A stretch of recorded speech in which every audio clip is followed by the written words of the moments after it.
అత్తమ్మ టీవీకి స్వాగతం. అత్తమ్మ టీవీలో ఇప్పుడు కాశ్మీరీ పులావ్ ఎలా తయారు చేయాలో నేర్చుకుందాం. ఎంత త్వరగా తయారు చేసుకునే కాశ్మీరీ పులావ్ చాలా టేస్టీగా ఉంటుంది. దీని తయారీ కోసం కావలసిన పదార్థాలు: బాస్మతి బియ్యం 1 కప్పు, వీటిని 15 నిమిషాలు నానబెట్టుకొని ఉంచుకోవాలి. పొడవుగా కట్ చేసుకున్న ఉల్లిపాయ 1, గరం మసాలా పొడి 1 టీ స్పూన్, జీడిపప్పులు 7, బాదం పప్పులు 7, ఇంకా ఎక్స్ట్రా కూడా వేసుకోవచ్చు. పసుపు 2 టీ స్పూన్లు వాటర్లో కాసేపు నానబెట్టుకొని ఉంచుకోవాలి. నూనె 1 టేబుల్ స్పూన్, 1 కప్పు బియ్యానికి 2 కప్పుల వాటర్, అరకప్పు వేడి చేసి చల్లార్చుకున్న పాలు, పుదీనా 2 రెమ్మలు, కొత్తిమీర గార్నిష్ కోసం సరిపడినన్ని, పచ్చిమిర్చి 2, యాలకులు 2, జాపత్రి 2 చిన్నవి, దాల్చిన చెక్కలు మీడియం సైజువి 2, అంటే మరాఠీ మొగ్గ 1, లవంగాలు 5, నెయ్యి 1 టేబుల్ స్పూన్, ఉప్పు తగినంత. ఇప్పుడు తయారీ విధానం నేర్చుకుందాం. ముందుగా ఒక కడాయి పెట్టి వేడి చేయాలి. అందులో గరం మసాలా వేసి వెరీ లో ఫ్లేమ్లో పెట్టి 2-3 నిమిషాలు వేయించాలి. అప్పుడు మంచి వాసన వస్తుంటుంది. దాన్ని ఒక పక్కన పెట్టుకోండి. మళ్ళీ స్టవ్ వెలిగించి డీప్గా ఉన్న కడాయి పెట్టి వేడి చేయాలి. కడాయి వేడైన తర్వాత అందులో నెయ్యి వేసి కరిగించాలి. నెయ్యి మరి కాస్త వేసుకున్నా బాగానే ఉంటుంది. నెయ్యి బదులుగా డాల్డా కూడా వాడుకోవచ్చు. నెయ్యి కరిగేంత వరకు కడాయిని ఈ విధంగా తిప్పుతూ కరిగించండి. నెయ్యి కరిగిన తర్వాత అందులో లవంగాలు వేయాలి. యాలకులు కాస్త చిదిమి వేసుకోవాలి. ఆ తర్వాత జాపత్రిని కూడా చిదుముకొని వేసుకోండి. అలాగే దాల్చిన చెక్కలు, మరాఠీ మొగ్గ ఇవన్నీ వేయాలి. చిన్నగా కట్ చేసుకొని వేసుకోండి. అంటే ఈ మసాలాలన్నీ నేతిలో కాసేపు వేగాలి. దాదాపు 5 నిమిషాలు వేగిన తర్వాత ఒక ప్లేట్లోకి తీసుకొని పక్కన పెట్టుకోవాలి.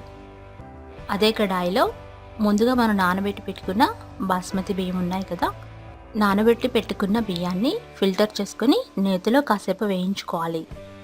ఇలా చేస్తే అన్నం పొడిపొడిగా వస్తుంది. ముందుగా మనం బియ్యాన్ని నేతిలో వేయిస్తున్నాము. దాదాపు 3 నిమిషాలు లో ఫ్లేమ్లో పెట్టి వేపాలి. ఇప్పుడు పసుపుని వాటర్లో నానబెట్టుకున్నాం కదా, ఆ పసుపు వాటర్ని బియ్యంలో వేయాలి. ఎందుకంటే ఇది కలర్ కోసం వేస్తున్నాము. మరీ ఎక్కువ వాటర్ వేయకూడదు. ఫుడ్ కలర్స్ కంటే న్యాచురల్గా పసుపుని ఈ విధంగా వాటర్లో నానబెట్టుకొని వేసుకుంటే చక్కటి కలర్ వస్తుంది. అందులో 1 కప్పు పాలు వేయండి. పాలు కాచి చల్లార్చిన పాలు. 1 కప్పు బియ్యానికి 2 కప్పుల వాటర్ వేసుకోవాలి. ఈ విధంగా అన్నీ వేసి బాగా మిక్స్ చేయాలి. అందులో తగినంత ఉప్పు వేసుకోండి. మీడియం ఫ్లేమ్లో పెట్టి ఉడికించుకోవాలి.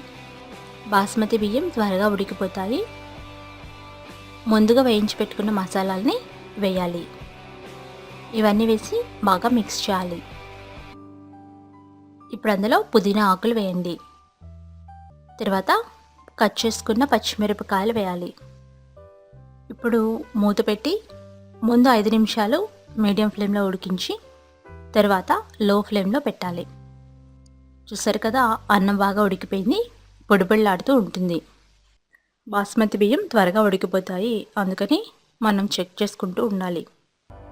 ఫస్ట్ 5 మినిట్స్ మీడియం ఫ్లేమ్లో పెట్టి ఉడికించి తర్వాత లో ఫ్లేమ్లో పెట్టి అన్నం ఇలా పొడిపొడిగా ఉడికేంత వరకు ఉడికించుకోవాలి. ఇప్పుడు ఒక కడాయిని పొయ్యి మీద పెట్టి కాస్త నెయ్యి వేసి కరిగించాలి. నెయ్యి కరిగిన తర్వాత అందులో బాదం పప్పులు వేసుకోవాలి.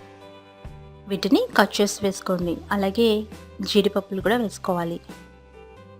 ఇవి 1-2 నిమిషాలు బాగా వేయించాలి. ఇలా వేగిన వాటిని పక్కన పెట్టుకోవాలి. జీడిపప్పులు, బాదం పప్పులు, ఇంకా అందుబాటులో ఉన్న డ్రై ఫ్రూట్స్ ఏవైనా వేసుకోవచ్చు. కిస్మిస్ వగైరా కూడా వేసుకోవచ్చు. అదే పాన్లో మరికొంచెం నూనె వేసి కాగబెట్టాలి. నూనె వేడైన తర్వాత కట్ చేసుకున్న ఉల్లిపాయలు వేసి వేయించాలి. ఇవి బ్రౌన్ కలర్లోకి మారేంత వరకు మీడియం ఫ్లేమ్లో పెట్టి వేయించాలి. బాగా తిప్పుతూ వేయించండి. ఇవి బ్రౌన్ కలర్లోకి మారినాయి కదా, ఇలా మారినప్పుడు వీటిని ఒక ప్లేట్లోకి తీసుకోవాలి. ఆల్రెడీ రెడీ అయిపోయిన పులావ్ మీద బాగా వేయించుకున్న ఈ బ్రౌన్ ఆనియన్స్ వేయాలి. ఇలా వేస్తే మరింత టేస్టీగా ఉంటుంది కాశ్మీరీ పులావ్. అలాగే డ్రై ఫ్రూట్స్ కూడా వేసుకోవాలి. డ్రై ఫ్రూట్స్ మాడిపోకుండా జాగ్రత్త పడాలి. అందుబాటులో ఉండి కిస్మిస్ కూడా వేసుకొని ఇవన్నీ ఒకసారి బాగా కలిపి సర్వ్ చేసుకోవాలి.